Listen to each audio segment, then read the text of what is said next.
नमस्कार, मैं हुजुम खान। दिन भर की खबरों में सबसे पहले नजर डालते हैं आज के मुख्य समाचारों पर। बच्ची के साथ छेड़छाड़ के आरोपी की हत्या, मृतक के परिजनों ने आरोपों को नकारा। 5 मई को हनुमानगढ़ आएंगे अन्ना हजारे, तैयारियों में जुटी टीम अन्ना के प्रतिनिधि। अब होगी आर्थिक गणना, तैयारियों में जुटा प्रशासन। सोना चमकाने के नाम पर ठगी की आशंका, नौहर थाना पहुंचा मामला। अब समाचार विस्तार से। हनुमानगढ़ जिले के संगरिया में एक अधेड़ व्यक्ति 7 वर्षीय बालिका के साथ दुष्कर्म करने का प्रयास किया। लोगों ने उसे रंगे हाथों पकड़ लिया और पीट कर लहूलुहान कर दिया, जिससे उपचार के दौरान उसकी मौत हो गई। पुलिस ने मामला दर्ज कर जांच शुरू कर दी है। आए दिन दुष्कर्म की बढ़ती घटनाओं से हर माता पिता चिंतित नजर आ रहे हैं। आखिर कैसे हो बेटियों की सुरक्षा, बड़ा सवाल यही है। हालात इस तरह बिगड़ चुके हैं कि छोटी छोटी बच्चियों को हवस का शिकार बनाने से नहीं चूकते। नौहर के बाद संगरिया की घटना से सभ्य समाज सकते में है। लोगों का गुस्सा इस कदर है कि संगरिया में भीड़ ने आरोपी को इतना पीटा कि उसकी मौत हो गई। बालिका की मां के मुताबिक उसने बच्ची को सब्जी लाने के लिए भेजा था, लेकिन रास्ते में त्रिलोक सिंह ने उसे पकड़ लिया और उसे अपने घर ले गया। वहां उसने उसके साथ छेड़खानी की, लेकिन किसी ने देख लिया और शोर मचा दिया। फिर मेरी बच्ची ही मैं सब्जी वास्ते भेजी सी दुकान थे, 20 रुपये दे के सब्जी लेने गई है। सब्जी लेके वापस आ रही, सब्जी ली नहीं, उसने पैसे रास्ते में पकड़ लिए 10-20 रुपये उसके हाथ से। उसको चीज़ दिला के 10 रुपये की वो उसको आपके घर में ले गया, पकड़ के हाथ से ले जाके घर में खींचता, उसको कभी अंदर बाहर करता। कोई आदमी ऐसा आया, वो साइकिल वाला साबुआना का था, उसने देखा है अभी ये लड़की को क्यों खींच रहा है। उसने जाके देखा, कबाड़ बंद कर लिया। जो छोरी चलकाने लगी उसने बाद में वो भाई गया, उसने धक्का मार के कबाड़ खोल के उसको पूछा तो छोरी बारे बाज के आ गई। उसको फिर इस हरकत में फिर गांव वाला ने सारा ने कूटा पीटा भी इसके। खबर सुनते ही आसपास के लोग जमा हो गए और उन्होंने त्रिलोक सिंह की जमकर पिटाई की। पुलिस ने उसे तत्काल अस्पताल पहुंचाया, लेकिन देर रात्रि उसकी मौत हो गई। बुधवार को शव का पोस्टमार्टम करवाया गया और उसे परिजनों के हवाले कर दिया। डीएसपी धर्माराम के मुताबिक भीड़ में शामिल कुछ व्यक्तियों के खिलाफ हत्या के आरोप में मामला दर्ज किया गया है। बात है संतोष सिंह उर्फ त्रिलोक सिंह, ये गुड़िया का रहने वाला है, जाति से राय सिख है। इसने एक गांव की 7 वर्षीय बच्ची है, उसके साथ गलत हरकत की, उसको नेगलेक्ट कर दिया, उसके गलत काम करने की कोशिश की, जिससे एक आदमी ने इसको छुड़वा दिया। बाद में गांव की भीड़ जो थी वो आक्रोशित होगी, इसकी पिटाई कर दी। इस पर दोपहर को कल 1:30 बजे इसकी माँ अपनी बच्ची को लेकर आई, यहाँ रिपोर्ट की। रिपोर्ट में मुकदमा दर्ज हो गया। मुकदमा दर्ज होने के बाद उनके बयान वगैरह हुए और मौके कार्रवाई के लिए हम 3 बजे वहाँ गए। वहाँ जाके फिर इस आरोपी को अरेस्ट किया। स्वतंत्र गवाह थे गांव के ही, उनके सामने अरेस्ट किया और उसके बाद वापस आके इसको चोटें काफ़ी लगी हुई थी, जिसकी तहरीर चोटों से ही मेडिकल मुआयने और इलाज के लिए यहाँ एडमिट करवा दिया। एडमिट होने के दौरान रात को ये 11:15 बजे एक्सपायर हो गया। उन पे भी कोई मुकदमा हुआ? हाँ, उसकी बहन ने रिपोर्ट दी है, उसमें मुकदमा दर्ज हो गया। कितने जनों के खिलाफ मुकदमा? अभी 8-9 है, अन्य है 15-20 अन्य। गिरफ्तारी भी हुई है सर? अभी राउंड अप किए हैं कुछ आदमी, वो तफ्तीश में आ जाएगा जो भी होगा सामने। दूसरी तरफ मृतका के परिजनों ने छेड़खानी के आरोपों को खारिज करते हुए कहा कि यह सब झूठ है। त्रिलोक सिंह ने ऐसा कोई काम नहीं किया। यह सब जमीन के पुराने विवाद का परिणाम है कि आज त्रिलोक सिंह दुनिया में नहीं है। भाई साडा रौला रप्पा ता जमीन दा है। ते जान के केस बनाउंदे आ बुढ़ियां दा, कुड़ियां दा, छोटियां कुड़ियां दा बना के इहनू फसाउंदे आ। दूजे बोले कमले आ, 2 हैगे, एक तां बिमारन दा, एक दे दिमाग 'च बोझ हैगा। जिन्नी वारी फसाउंदे आ, कुड़ियां छोटियां दा बना दिंदे केस ते जाके फस जांदा बेचारा। वे तां बह। पुलिस का कहना है कि आरोपी त्रिलोक सिंह का रिकॉर्ड पहले से खराब है। उसने एक बालिका के साथ रेप कर उसकी हत्या कर दी थी। इस आरोप में वह हाल ही में जेल से छूट कर आया था और जेल से बाहर आते ही उसने कुकृत्य को अंजाम दे दिया। एसपी कुमार राष्ट्रदीप ने कहा कि घटना से आक्रोशित भीड़ ने त्रिलोक सिंह की जमकर पिटाई कर दी, इससे उसकी मौत हो गई। उन्होंने मामले की निष्पक्ष जांच कर उचित कार्रवाई करने की बात कही। कल दोपहर में एक बच्ची के साथ में रेप करने के प्रयास को लेकर के एक मामला दर्ज हुआ था, जिसमें कि त्रिलोक सिंह नामक व्यक्ति को लोगों ने पकड़ लिया था और उसके साथ मारपीट भी की थी और बाद में पुलिस के द्वारा उसे अरेस्ट किया गया। चोटों के आधार पर तुरंत उसे हॉस्पिटल भेज दिया गया था, जहां पर रात्रि करीब 12 बजे के आसपास उसकी डेथ हो गई। मृतक के परिवार वालों ने मुकदमा दर्ज कराया 302 में और उसमें इन्वेस्टिगेशन जारी। दूसरी तरफ नागरिकों का कहना था कि त्रिलोक सिंह शुरू से गलत प्रवृत्ति का रहा। उसने जैसे नहीं सुधरने की प्रतिज्ञा कर ली थी। पहले साहब इसने 2-3 कांड पहले काम में किए हुए हैं। एक नाई वाला बड़ा कांड किया, लड़की वो मर गई थी, इसमें इसी को सजा भी हुई। और है तो ये गए बेटे लोग, और ये गांव वालों ने जान के थापा मुक्की करी इसकी कार, इसे ये रात को। तो आप पुलिस केस कर रही है, मुकदमा कर रही है, उसके लिए आपको क्या करना? तो देखो सफाई लो साहब, ठीक है ना। गाँव राम में ठीक ना, किसी ने थप्पड़ मारा, किसी ने मुक्की मारी। हाँ, आपकी लड़की को भी नहीं छोड़ता वो, शैतान। हाँ, इसलिए नहीं रहती सर। इसने अपनी लड़की को खुद को पकड़ लिया था सर। क्या हुआ था? इसने अपनी खुद की लड़की को पकड़ लिया था, इसी कारण से इसकी बीवी है जो रूठ के चली गई, मायके चली गई। 2-4 बार पंचायत भी उसने सही नहीं हुआ, ये हरकतें छोड़ता नहीं था, इसी कारण से इसकी पत्नी रूठ के मायके चली गई और बाद में ये हरकतें करता रहा। जाने माने सामाजिक कार्यकर्ता अन्ना हजारे 5 मई को हनुमानगढ़ आएंगे। जनतंत्र संदेश यात्रा के संयोजक मनीष कुमार और नवीन कुमार हनुमानगढ़ पहुंचे। उन्होंने अन्ना की यात्रा की तैयारियों का जायजा लिया और संतोष जताया। सामाजिक कार्यकर्ता अन्ना हजारे पहली बार हनुमानगढ़ की पावन धरा पर कदम रखेंगे। वे देशव्यापी जनतंत्र संदेश यात्रा के सिलसिले में हनुमानगढ़ आ रहे हैं। 5 मई को जंक्शन स्थित नेशनल पब्लिक स्कूल परिसर में जनसभा प्रस्तावित है। वे इसी दिन शेरगढ़ चौकी के पास स्थित शहीद टावर की आधारशिला रखेंगे। जंक्शन में टीम अन्ना की बैठक में काफी संख्या में प्रतिनिधियों ने भाग लिया। वरिष्ठ पत्रकार और जनतंत्र संदेश यात्रा के संयोजक मनीष कुमार ने कहा कि श्रीगंगानगर के बाद अन्ना सीधे हनुमानगढ़ आएंगे। अन्ना 5 तारीख को राजस्थान का दौरा स्टार्ट करने वाले हैं। ये जनतंत्र यात्रा श्रीगंगानगर से स्टार्ट होगी और दूसरा कार्यक्रम हनुमानगढ़ में, और रात्रि विश्राम जो है वो सूरतगढ़ में। सूरतगढ़ के कार्यक्रम के बाद अगले दिन वो बीकानेर के लिए निकलेंगे। आखिर क्या है अन्ना हजारे की यात्रा का मकसद? संयोजक मनीष कुमार के मुताबिक देश की मौजूदा व्यवस्था ठीक नहीं है, हर कोई परेशान है। वैश्विक दौर में सामाजिक ताना बाना बिगड़ चुका है, भ्रष्टाचार के कारण जनता त्रस्त है। इस यात्रा का मकसद एक तो जन जागरण करना, दूसरा लोगों को संगठित करना हिंदुस्तान में व्यवस्था परिवर्तन के आंदोलन के लिए। अन्ना का ये आंदोलन अब जन लोकपाल या भ्रष्टाचार की लड़ाई से ग्रेजुएट करके ये अब एक व्यवस्था परिवर्तन की ओर बढ़ गया है। अन्ना अपने पहले फेज में जो कहते आ रहे हैं कि इस देश में संविधान है और संविधान की कुछ भावनाएं हैं, जिस भावनाओं को लेकर के संविधान बनाया गया था, वर्तमान सरकार और सरकारें, राज्य सरकारें और केंद्र सरकारें, उस भावना को ही जो है ख़त्म कर दिया गया है। जिस तरह से जल जंगल ज़मीन की लूट हो रही है, उसको रोकना है।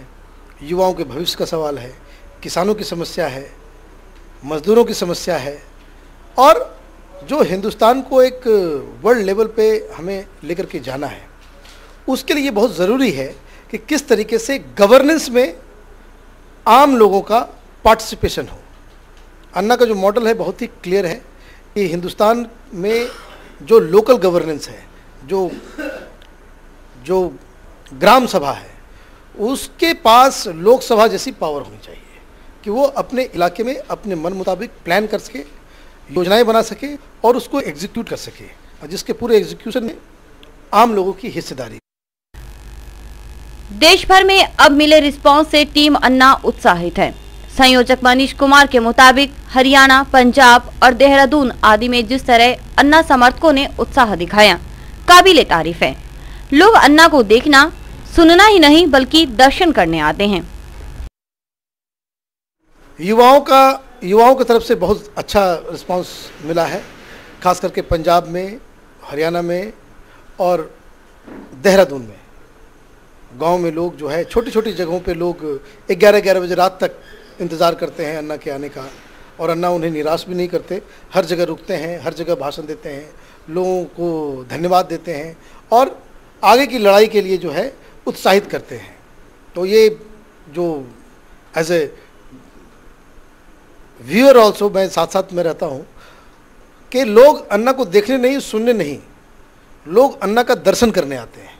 ये सौभाग्य जो है, ये आज़ादी के बाद कोई ऐसा लीडर नहीं दिखा, न कभी हमने पढ़ा है न सुना है कि लोग जिसके दर्शन करने के लिए उमड़ पड़ते हो। आर्थिक गणना की तैयारी शुरू हो चुकी है। इस संबंध में आज कलेक्ट्रेट सभागार कक्ष में अधिकारियों की बैठक हुई। जिला कलेक्टर सुबीर कुमार ने कहा कि गणना कार्य में हर सूक्ष्म पहलुओं पर गंभीरतापूर्वक ध्यान देने की जरूरत है। छठी आर्थिक गणना जिला स्तरीय समन्वय समिति की बैठक की अध्यक्षता करते हुए जिला कलेक्टर सुबीर कुमार ने कहा कि आर्थिक गणना का कार्य 16 मई से 15 जून 2013 तक 1 माह की अवधि में समयबद्ध किया जाए। उन्होंने आर्थिक गणना के महत्व पर प्रकाश डालते हुए कहा कि आर्थिक गणना का मुख्य उद्देश्य उद्यमिक क्षेत्रों के आधारभूत सूचना उपलब्ध कराना है। जिला सांख्यिकी अधिकारी कालीचरण ने कहा कि प्रगणकों को जनगणना 2011 को आधार मानकर जनगणना इकाई का आवंटन किया जाना है, जिसमें यह सुनिश्चित कर लिया जाए कि एक इकाई में 120 परिवार या 600 की आबादी होना आवश्यक है। एक प्रगणक को 3 इकाइयों का आवंटन किया जाना है। इसी प्रकार 6 प्रगणक इकाइयों पर 1 पर्यवेक्षक नियुक्त किया गया है। उन्होंने छठी आर्थिक गणना में आर्थिक गणना हेतु ब्लॉकों का गठन नहीं किया जाना है। यह ब्लॉक जनगणना 2011 के ब्लॉक यथावत रहेंगे।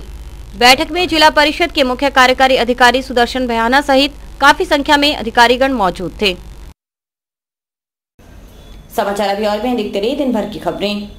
Baby happy modern PG college, a brand for quality education द्वारा स्टूडेंट्स के करियर को ध्यान में रखते हुए विभिन्न प्रकार के कोर्सेज करवाए जाते हैं, जैसे MSc, MA, BCA, BBA, BSc, BCom, BA. College में वेल क्वालिफाइड लेक्चरर्स की कड़ी मेहनत से लगातार 3 वर्षों से स्टूडेंट्स ने महाराजा गंगा सिंह विश्वविद्यालय की मेरिट लिस्ट में अपना नाम लाकर शिक्षा के क्षेत्र में एक नया रिकॉर्ड कायम किया।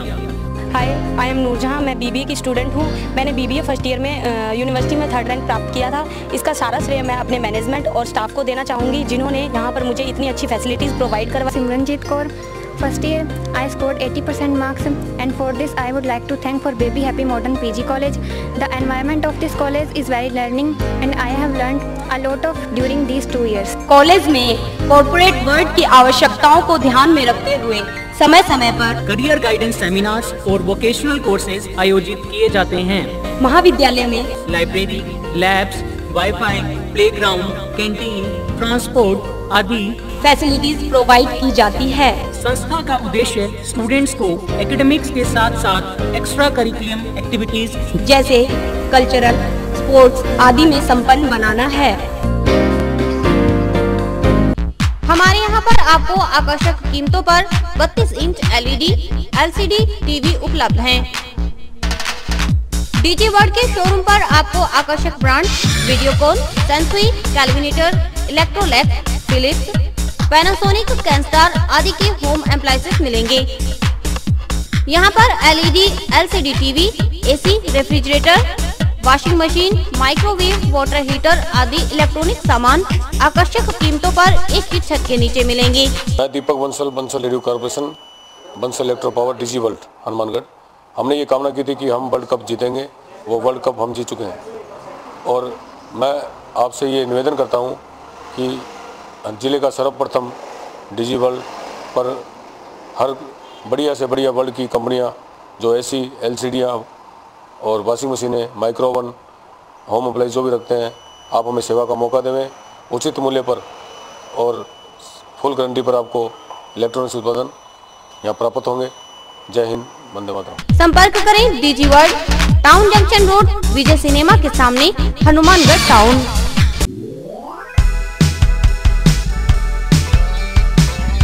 मीत कलेक्शन, एक complete gents wear showroom.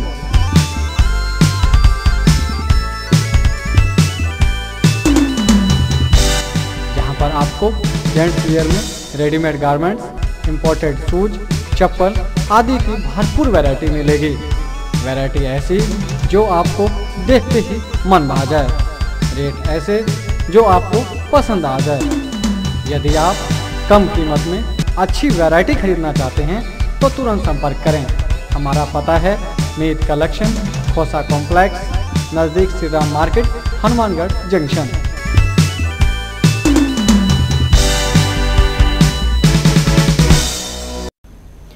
Roadways कर्मियों में इस बात को लेकर मलाल है कि उन्हें साप्ताहिक अवकाश नहीं मिलता।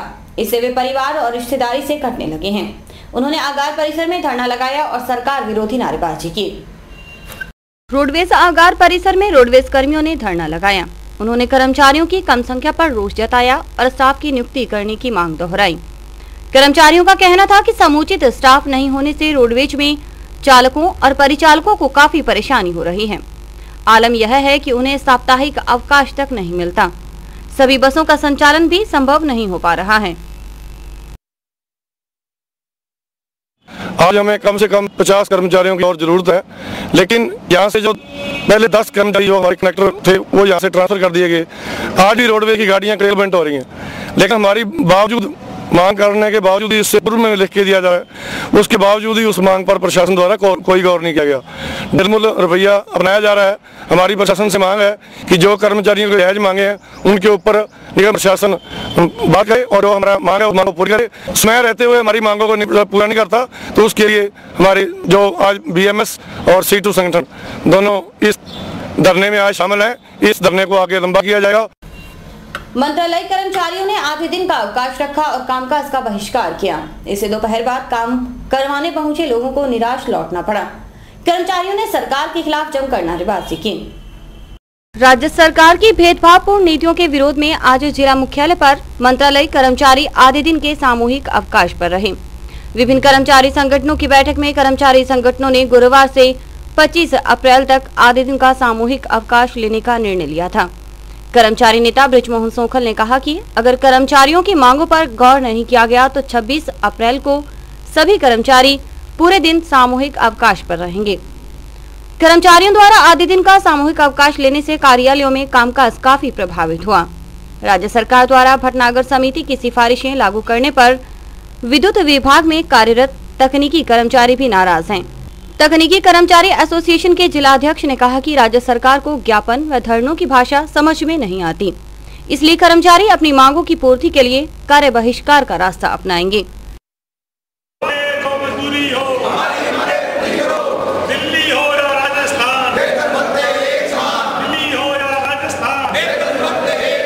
मंत्रालय कर्मचारियों की जो डिमांड है पे ग्रेड के बारे में, जो हमारे साथ इन्होंने बहुत बड़ा न्याय किया है, हमारे कनिष्ठ लिपिक वर्ग को इन्होंने बिल्कुल छोड़ दिया है और उसी के संबंध में हमने 22 तारीख से आधे दिन का अवकाश रखा है और 26 तारीख को हम पूर्व अवकाश रखकर और रैली निकालेंगे और ज्ञापन प्रस्तुत करेंगे और हमें देख सकते हैं कि सरकार हमारी बात सुनेगी और हमें समाजन राशि देगी। रावतसर में सरदार शहर रोड पर करीब 30 वर्ष पहले श्री सैन जी महाराज के मंदिर का निर्माण हुआ था। इस मंदिर के साथ वाली भूमि पर धर्मशाला व छात्रावास भी बना हुआ है, जिसका संचालन सैन समाज द्वारा किया जाता है। लेकिन नगर पालिका रावतसर ने मंदिर, धर्मशाला व छात्रावास की भूमि का पट्टा जारी करने से मना कर दिया। लगभग 30 साल से कब्जाधारी होने के बावजूद रावतसर नगर पालिका ने सैन समाज को पट्टा जारी करने से मना करने पर सैन समाज के प्रतिनिधियों ने रोष जताया है। आज सैन समाज के लोगों ने जिला कलेक्टर को ज्ञापन देकर बताया कि सैन समाज के पास रावतसर में 1980 से जगह का कब्जा होने के बावजूद नगर पालिका द्वारा पट्टा जारी नहीं किया गया, जबकि राज्य सरकार का आदेश है कि 1981 के बाद जो भी कब्जाधारी हैं उन्हें पट्टे जारी कर दिए जाएं। समिति अध्यक्ष ने बताया कि नगर पालिका ने उस जगह को IDSMT योजना में लेकर पट्टे का अधिकार जिला प्रशासन को दे दिया है। कि हमारा रावतसर में सैन समाज का मंदिर 1981 से निर्मित है, परंतु वहाँ पर एक IDSMT योजना होने के कारण नगर पालिका हमें पट्टा नहीं दे रही है। इसलिए हमें जगह हमारे पास है, पर हम मांग करने आए हैं कलेक्टर साहब से कि भी हमें IDSMT योजना उसको तोड़कर उस जगह का हमें पट्टा दिया जाए। नगर पालिका में गए चेयरमैन साहब से मिलने, चेयरमैन साहब ने कहा कि ये तो IDSMT योजना है, इसका हमारी कलेक्टर साहब ही इस योजना को जगह दे सकते हैं आपको और पट्टा वो ही बना के देंगे। हमारे पास कोई चारा नहीं है पट्टा बनाने का, जो कि हमारा मतलब रजिस्ट्रेशन उस तक हुआ है और हमारे पास भी नोटिस भी आया हुआ है कि जगह आपने आपका कब्जा कर रखा है, जो कि हमारा 1981 से लगातार कब्जा आ रहा है। और अभी वक्त है हेडलाइंस का।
गेहूं की सरकारी खरीद व्यवस्था में सुधार की मांग को लेकर आज व्यापारियों ने जिला कलेक्टर को ज्ञापन सौंपा।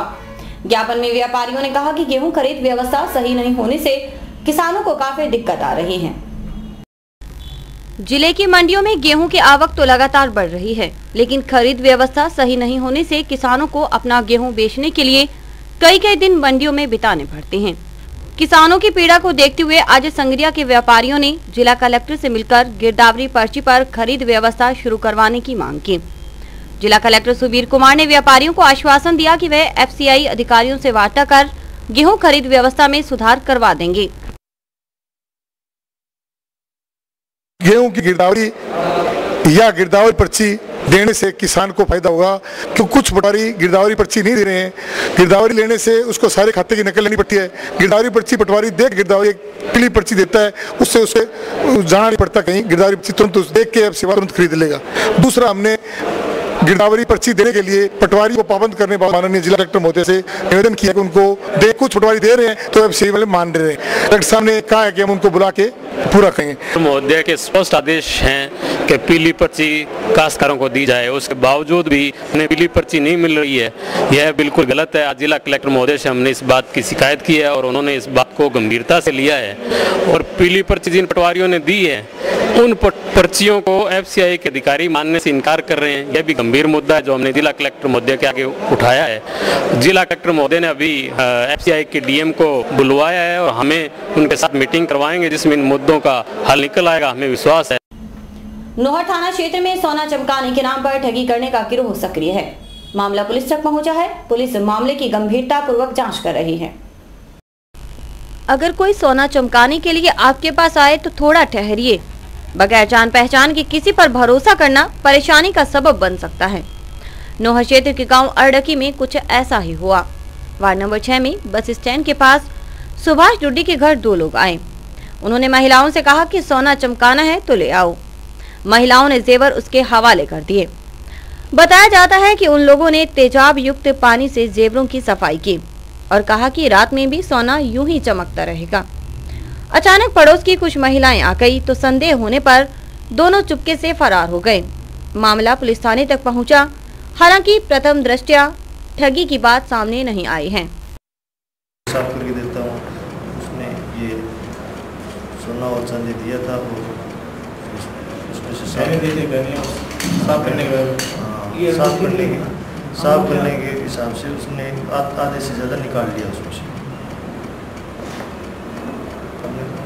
नौर की इनकी बस स्टैंड और शाह बस स्टैंड के बीच में निकाला।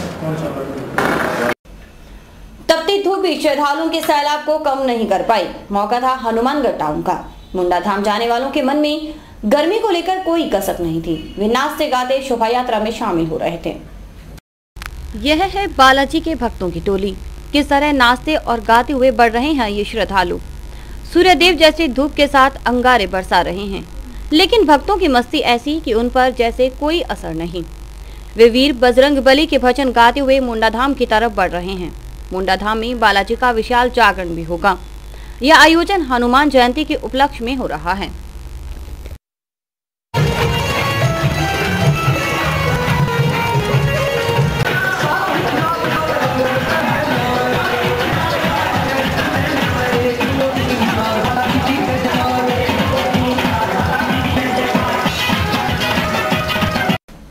और इसी के साथ समाचार समाप्त हुए। रोजाना देखते रहिए समाचार। नमस्कार।